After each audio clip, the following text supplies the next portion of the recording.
نبی پاک فرماتے ہیں میں سو رہا تھا، چھت پہ فرشتے آئے. بات آپ نے سنی ہوئی ہے، صرف کچھ نظریات معراج کے حوالے سے عرض کرنے ہیں، چند نظریات. نبی پاک فرماتے ہیں حضرت جبریل نے چھت کے اوپر سے انہوں نے تھوڑا سا حصہ کھولا، چھت پھاڑی. ہمارے نا دیہاتوں میں لکڑی کی جو چھت ہوتی تھی نا، اس پہ ایک بندہ بھی اگر چلتا تھا نا تو گھر کے جو بزرگ ہوتے تھے کہتے تھے پتہ کرو چھت پہ بندہ ہے کوئی. ایک آدمی فٹافٹ بزرگ جاگ جاتے تھے، کہتے پتہ کرو بھائی. بلکہ ساتھ والے کو آواز دیتے تھے، دروازہ کھولتے تھے. ہوتا تھا کہ نہیں ہوتا تھا؟ ہو جاتا تھا نا. او بھائی 1.5 پونے 2 لاکھ بندہ چھت پہ چلے. اللہ کے رسول فرما رہے میں سو رہا ہوں. چھت پھاڑ دی، حضرت جبریل آ گئے. نبی پاک صلی اللہ علیہ وسلم کے پاس 70 ہزار فرشتہ ساتھ ہے، آ کے کھڑے ہو گئے. میکائیل سے اسرافیل سے مشورہ کر رہے ہیں حضور کو کیسے جگائیں. نبی پاک فرماتے ہیں میں سو رہا ہوں. حالانکہ بخاری میں لفظ ہے، نبی پاک فرماتے ہیں میری آنکھیں سوتی ہیں، دل تو میرا ہر وقت جاگتا رہتا ہے. نبی کریم سید عالم صلی اللہ تعالی علیہ وسلم فرماتے ہیں میں سویا رہا. اب حضور آرام کہاں کر رہے تھے؟ زمین پہ. آرام کہاں کر رہے تھے؟ حضور علیہ السلام زمین پہ آرام کر رہے تھے. جناب جبریل جھکے. کتنا جھکے کہ حضور کے قدم ہی چوم لیے. نبی پاک کے قدم تو کتنا جھکے ہوں گے جی؟ رکوع تک. جی میں نہیں جی گل کی سجدے دی، تساں کیتی جے. فتویٰ لگا تواڈے تے لگنا جی. کہاں تک لگی؟ کہاں تک جھکے؟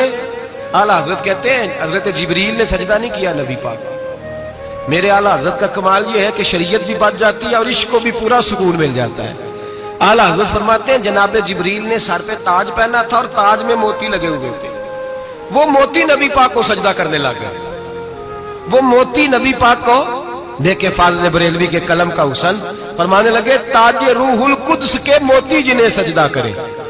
تاج روح القدس کے حضرت جبریل کے سر کے تاج پہ جو موتی ہیں وہ نبی پاک کو سجدہ کر رہے ہیں. نبی کریم یہاں کوئی بندہ، اب تو خیر لوگ ہاتھ بھی کسی کے چومتے ہیں تو خود نہیں اوپر ہوتے، ہاتھ ہی اوپر کر لیتے ہیں. اب تو مزاج ہی بدل گیا ہے.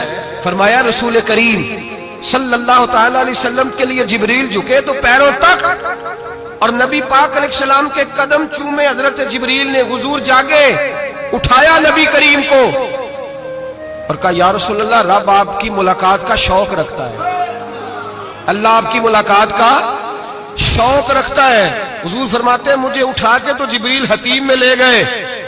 اور پھر یہ بخاری کے لفظ ہے، فرمایا یہاں گلے سے لے کر ناف تک میرا سینہ کھولا، میرا دل نکالا، آب زمزم میں رکھا. اس لیے نہیں کہ نبی پاک کے دل کو برکت حاصل ہو جائے، اس لیے کہ آب زمزم کو برکت حاصل ہو جائے. امتی رج رج کے پیئے کہ یہ وہ والا زمزم ہے جس نے ہمارے مصطفیٰ کے قلب اطہر کو چوما ہوا ہے. نبی پاک صلی اللہ علیہ وسلم فرماتے ہیں میرے سامنے کھولا اور میں دیکھتا بھی رہا. دل کھل گیا، سینہ کھل گیا اور میں دیکھتا بھی رہا. اور نبی پاک فرماتے ہیں خون بھی نہیں نکلا، اس لیے کہ حضور کی حقیقت نور ہے. نبی پاک کی حقیقت نور ہے. ورنہ بشر کے حضور اگر صرف بشر ہوتے تو کٹ بھی لگے تو خون نکل آتا.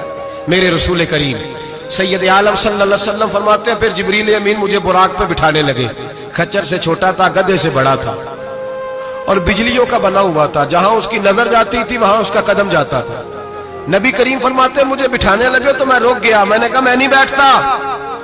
یا رسول اللہ کیا ہوا؟ فرمایا اللہ فرماتا ہے یوم نسوق المجرمین الی جہنم وردا.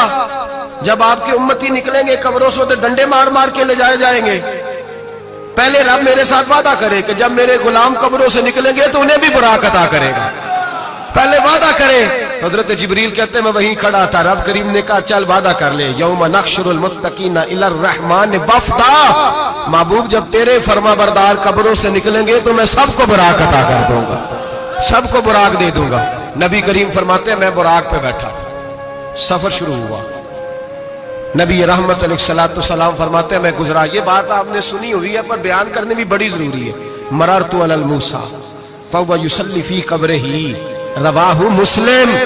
او خدا کے بندو اللہ تبارک و تعالی ہدایت کا نور دے. کہاں بیٹھ کے قرآن و سنت پڑھتے ہو؟ کیوں نہیں عقیدے کو سمجھتے؟ نبی کریم علیہ السلام نے فرمایا میں معراج کی رات گزرا. یہ سنی کان کھول کے سنے، دل کھول کے.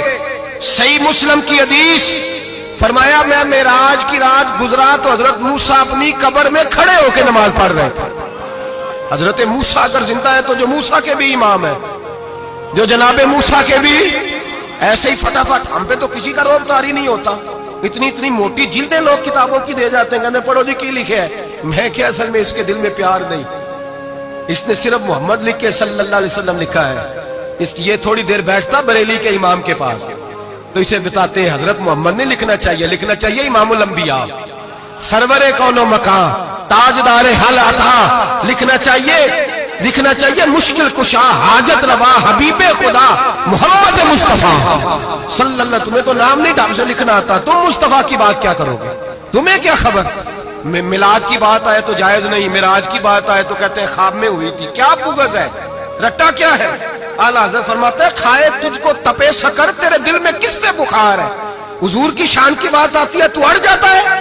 ابو بکر صدیق سے پوچھ، ابو جہل نے آ کے کہا تیرا رسول کہتا ہے میں 18,000 سال کا سفر 1 منٹ میں طے کر آیا ہوں، زمین جنت دوزخ ہر شے دیکھ آیا. ابو جہل کہہ رہا ہے. ابو بکر صدیق فرمانے لگے اگر محمد عربی نے کہا تو آ کر ساتھی کہا ہے، اگر رسول اللہ نے کہا ہے تو آ کر ماننے والا، عقیدہ بنا ماننے والا. ایسے لوگ سڑک پہ بیٹھ کے بات کر دیتے ہیں اور فٹافٹ سنی بھی مسئلہ پوچھنے آ جاتا ہے، کہتا ہے جی وہ فلانا مولوی کا. وہ کون ہوتا ہے؟